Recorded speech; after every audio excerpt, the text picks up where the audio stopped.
नमस्कार प्यारे विद्यार्थियों, 11th क्लास एग्रीकल्चर के आज के इस वीडियो के अंतर्गत हम जल मांग को प्रभावित करने वाले कारकों के बारे में अध्ययन करेंगे। जैसा कि हम जानते हैं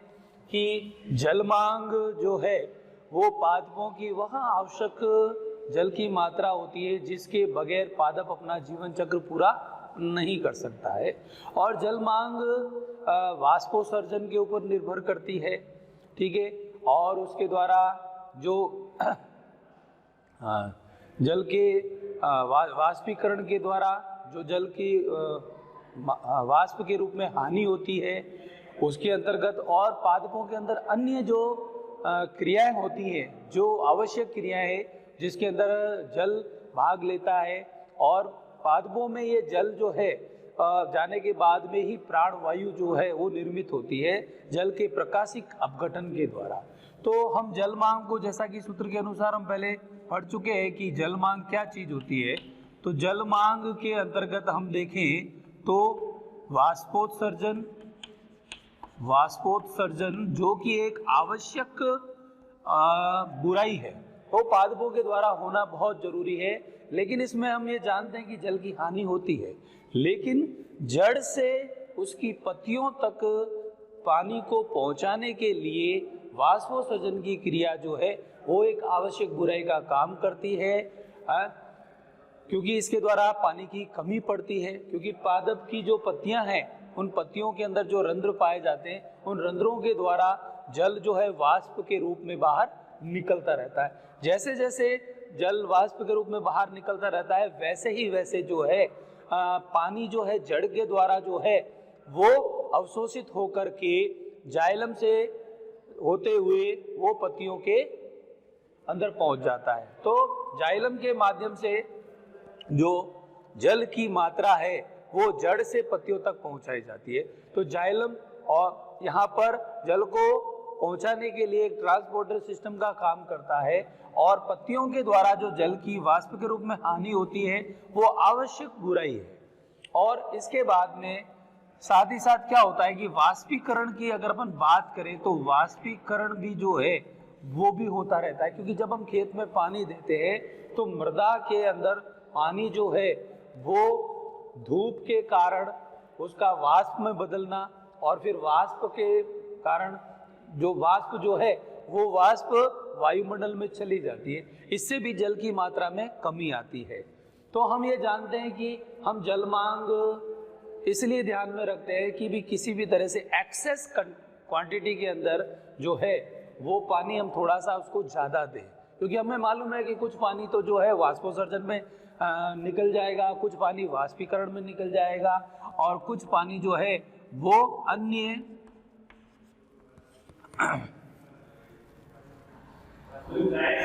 जैविक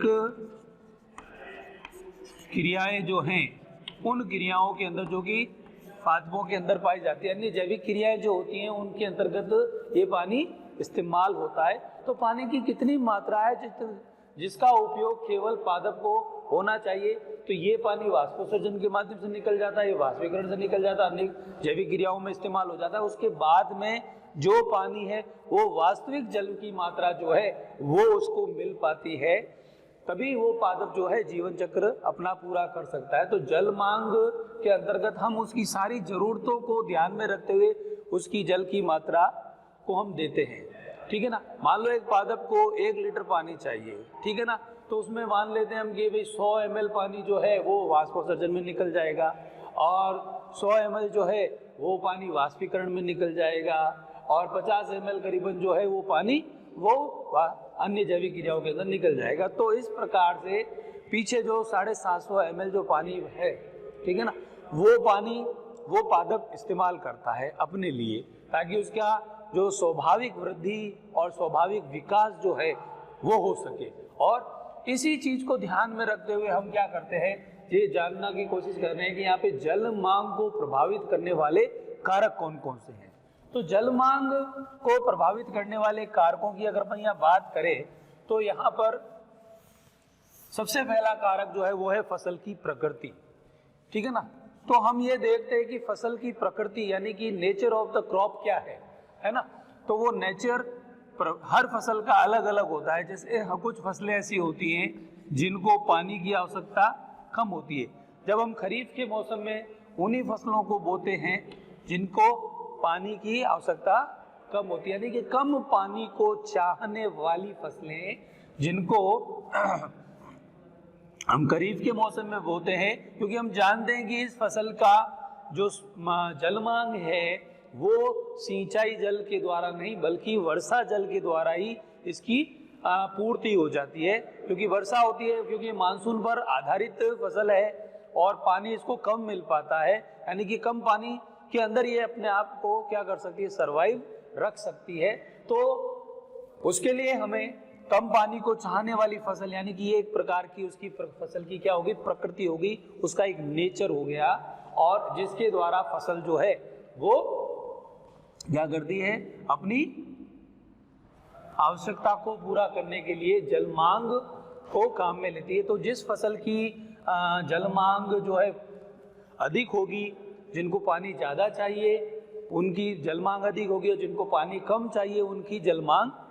क्या होगी, कम होगी। तो यहाँ पर हम रबी की फसल को देखें तो ये रबी की फसल जो है ज़्यादा पानी को चाहने वाली, इसकी जलमांग क्या होगी, ज़्यादा होगी, और खरीफ की फसल की जलमांग कम होगी। तो हमें पानी जो है वो कम देना पड़ेगा। तो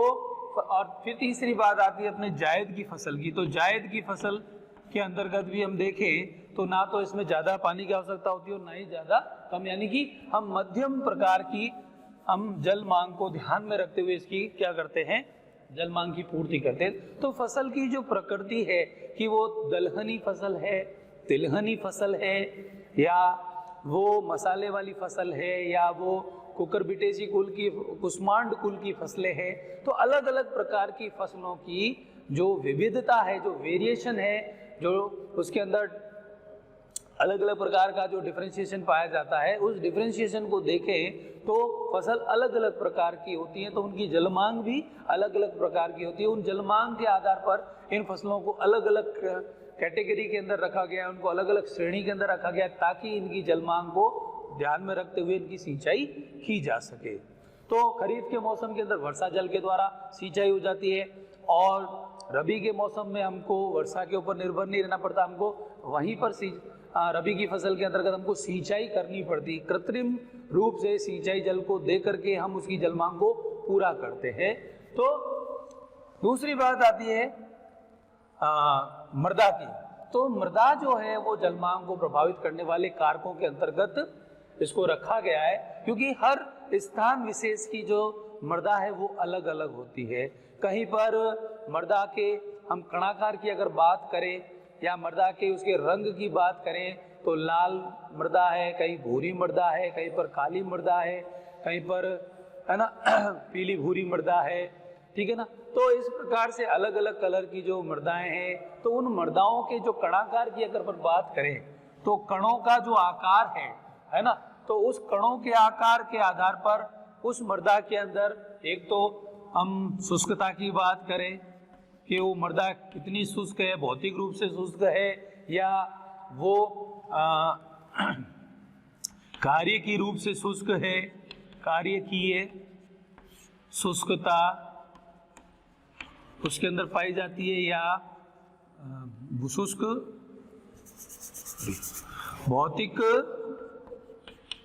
भौतिक शुष्कता उसमें पाई जाती है, या कार्य की शुष्कता उसमें पाई जाती है। तो भौतिक रूप से शुष्कता यानी कि जहां पर मृदा में जल की मात्रा जो है वो न के बराबर हो जाती है, ऐसे में मृदा के कण जो है पृथक होने लग जाते हैं। वाष्पीकरण के द्वारा ये मृदा जो है वो शुष्क हो जाती है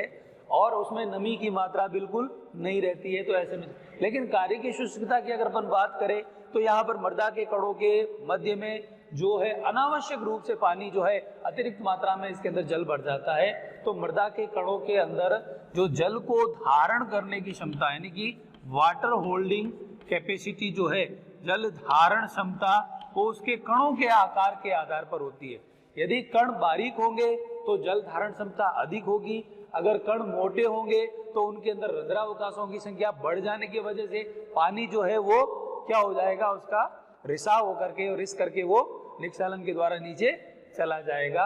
और उसकी लीचिंग हो जाएगी। तो जल धारण क्षमता के आधार पर और उसके अंदर जो नमी प्रतिशतता है उसकी मात्रा के आधार पर, क्योंकि हर प्रकार की मृदा के अंदर जो है अलग अलग गुण पाया जाता है, ठीक है ना। और ये मृदा जो है वो जल धारण क्षमता और उसके अंदर उपस्थित जो कार्बनिक पदार्थ है, मृदा में उपस्थित जो कार्बनिक पदार्थ है, ठीक है ना, उनकी मात्रा को देखें। रंध्रावकाशों की अपन मात्रा देखें, रंध्रावकाशों की मात्रा हम देखें, ठीक है ना। और मृदा जल, ठीक है ना, मृदा वायु, ठीक है ना। तो ये सारी चीजें कार्बनिक पदार्थ की मात्रा जो मृदा के अंदर उपस्थित होती हैं और इसी के कारण जो है वो जल मांग प्रभावित होती है। अगर मान लो मृदा ऐसी है जिसके कण मोटे हैं, आपने मान लो उसमें पानी ज्यादा दिया, ज्यादा देना पड़ेगा, क्यों? क्योंकि उसके अंदर जल धारण क्षमता कम है और ऐसे में वो पानी जो है वो पादपों को उपलब्ध नहीं हो पाएगा, वो रिस करके मृदा के निचले संस्तरों में चला जाएगा। और साथ ही साथ क्या होगा कि ऐसे में पोषक तत्व भी वो जो है वो मृदा के अंदर चले जाएंगे। अगर ऐसी मृदा जहाँ पर नीचे जिप्सम पट्टी पाई जाती है, सेम की समस्या जहाँ पाई जाती है, तो वहाँ पर पानी अगर आप ज़्यादा देंगे तो पानी नीचे की तरफ जाएगा नहीं, बल्कि ऊपर की तरफ वापस आना शुरू हो जाएगा, क्योंकि एक सीमित गहराई तक वो पानी जाएगा और उसके बाद में वो पानी वहाँ जमा होना शुरू हो जाएगा और धीरे धीरे जल का स्तर बढ़ने लग जाएगा, ठीक है। तो ऐसी जगह पर भी हम क्या करते हैं कि हम मृदा के अनुसार उसकी जल मांग को हम देखते हैं। तो मृदा ये निर्धारित करती है कि उसको कितनी जल मांग चाहिए। ये मृदा के भौतिक गुणों पर निर्भर करता है कि उसके अंदर और उसके अंदर कौन कौन से पदार्थ मौजूद है, उसके अंदर कणाकार कैसा है, मृदा का जो कणाकार है वो कणाकार, ठीक है ना, उसमें दोमट मृदा मतलब बालू है, बारीक बालू है, स्लेट है और मृत्तिका है। तो ये सारी कणों के आकार अलग अलग होते हैं, जो कि 0.002 mm से लेकर के 2 सेंटीमीटर तक इसके अंदर कणों का आकार पाया जाता है और इनको अलग अलग कैटेगराइज किया गया है। और भौतिक शुष्कता, कार्य की शुष्कता के आधार पर देखें तो मृदा जो है वो पूरी तरह से जो है जल मांग को प्रभावित करती है, ठीक है। हम तीसरी बात करते हैं जलवायु को लेकर के। तो और जलवायु भी स्थान विशेष का अलग अलग प्रकार का जलवायु जो है अलग अलग जगह पर अलग अलग होता है। जैसा कि कहीं पर शुष्क जलवायु है, कहीं पर आर्द्र जलवायु है, शुष्क जलवायु, ठीक है ना, आर्द्र जलवायु, ठीक है ना, उप आर्द्र जलवायु, है ना। तो शीत जलवायु, शीतोष्ण जलवायु, ठीक है ना। तो हर जगह पर अगर अपन देखें तो जलवायु जो है वो निर्धारित करता है, ठीक है ना, अलग अलग जगह पर उसकी जल की जो मात्रा हम मृदा में देते हैं तो उसके वाष्पीकरण की मात्रा पर कितनी होगी वहाँ पर, यानी कि सूर्य की किरणें अगर तिरछी पड़ रही है तो वाष्पीकरण कम होगा, अगर सीधी पड़ रही है विषुवत रेखा के ऊपर की बात करें अपन, ठीक है ना, तो वहाँ पर वाष्पीकरण ज़्यादा होगा। तो पानी हम ऐसी जगह पर हमको पानी ज़्यादा देना पड़ेगा, सिंचाई जल, क्योंकि हम जानते हैं कि अतिरिक्त मात्रा में जल की हानि हो रही है, एक्स्ट्रा जो पानी है वो एक्स्ट्रा जा रहा है, लेकिन पादप को जितनी जरूरत है उतना पानी अगर उपलब्ध नहीं होगा तो पादप अपना जीवन जो है चक्र वो पूरा नहीं कर पाएगा। इसलिए हम बात करते हैं अलग अलग स्थान विशेष के जलवायु की। तो हर जगह पर जलवायु जो है वहाँ के ताप, दाब, वर्षा सब चीज़ों को प्रभावित करता है और मृदा में उपस्थित जो नमी की मात्रा है उसको भी प्रभावित करता है। तो साथ ही साथ जल मांग को प्रभावित करने वाले कारकों के अंतर्गत जलवायु भी आता है और ये स्थान विशेष पर जल मांग को क्या करता है, कम करता है और बढ़ाता भी है। तो अब हम बात करते हैं फसल प्रबंधन की। तो फसल प्रबंधन जो है ये हमको इस बात को ध्यान में रखना है कि जल मांग को प्रभावित करने वाले कारकों के अंतर्गत अगर हमारा फसल को बोने का पहले से ही प्रबंधन नहीं है, अगर हम ये नहीं जानते हैं कि भी कौन सी फसल जो है कम पानी को चाहती है, कौन सी फसल जो है वो ज़्यादा पानी को चाहती है और कौन सी फसल जो है मध्यम पानी को चाहने वाली फसल है, यानी कि जब हम खरीफ की बात करते हैं, खरीफ की फसल की बात करते हैं या रबी की फसल की बात करते हैं या जायद की फसल की बात करते हैं, तो इन फसलों को बोने से पहले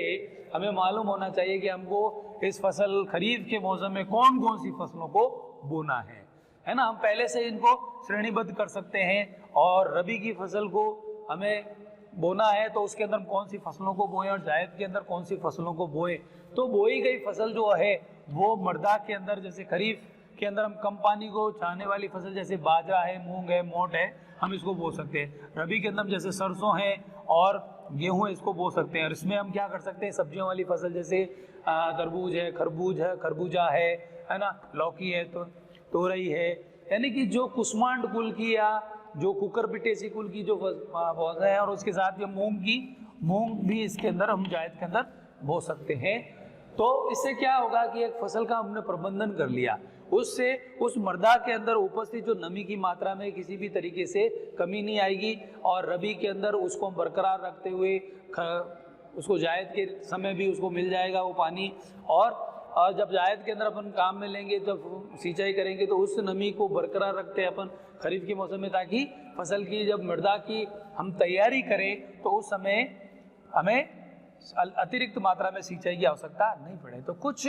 फसलें ऐसी होती हैं जो नमी को बनाए रखती हैं मृदा के अंदर, और कुछ फसलें ऐसी होती हैं जो नमी को क्या करती है, अत्यधिक मात्रा में उपयोग में लेती है। और इस प्रकार से बोई गई फसलों के क्रम को हम ध्यान में रखते हुए हम उन्हीं फसलों को निर्धारित करें पहले से ही अपने प्लान के अंदर। हम प्रीवियस जो प्लान बनाते हैं उसके अंदर फसलों को हम पहले से रेखांकित करके रखें कि इस बार हम ये फसल बोएंगे, इसके बाद में ये, इसके बाद में ये, तो ये फसल का एक प्रबंधन हो जाता है। और फसलों के माध्यम से जल मांग को क्या किया जा सकता है, कम किया जा सकता है। ठीक है, और इसके बाद में अगला टॉपिक जो है जल निकास के बारे में अगले वीडियो के अंदर पढ़ेंगे। धन्यवाद।